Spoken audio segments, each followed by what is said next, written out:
प्रथमतः जिल्हा परिषद प्राथमिक शाळा पिनोळा येथे आलेल्या महिला भगिनींचं मी स्वागत करतो।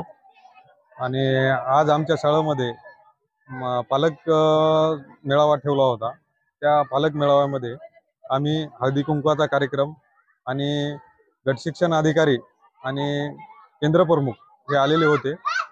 तर यांचं पण थोडं भाषण वगैरे झालं, त्यांनी मार्गदर्शन केलं। तसेच तहसील तर्फे मंडळ अधिकारी मॅडम खडसे मॅडम यांनी पण मार्गदर्शन केलं आणि शाळेला पुढील वाटचाली शुभेच्छा दिल्या। मी सर्व गावकऱ्यांना एकच विनंती करतो की मी वेल एज्युकेटेड आहे असून सुद्धा माझी मुलगी मी जिल्हा परिषद शाळेला टाकली। मी पण टाकू शकत होतो इंग्लिश स्कूलला, पण जे काही इंग्लिश स्कूलमध्ये जे शिक्षण भेटते ते आपल्या जिल्हा परिषद शाळेमध्ये पण भेटते।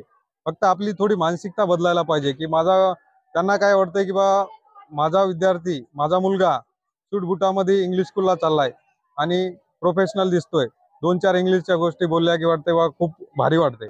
पण असं नका, कारण आपल्या मुलांना इंग्लिश आणि मराठी या दोन्ही बी गोष्टी कळाल्या पाहिजे। या उद्देशानं आपण आपले पाल्य जे आहेत ते जिल्हा परिषद शाळेमध्ये टाका। माझी मुलगी टाकलेली, आपण सर्वांनी टाकावी। आणि आपण इंग्लिश स्कूलला 1ली ते 7वी पर्यंत एवढा खर्च जे करतोय ते आता खर्च करण्याची गरज नाही।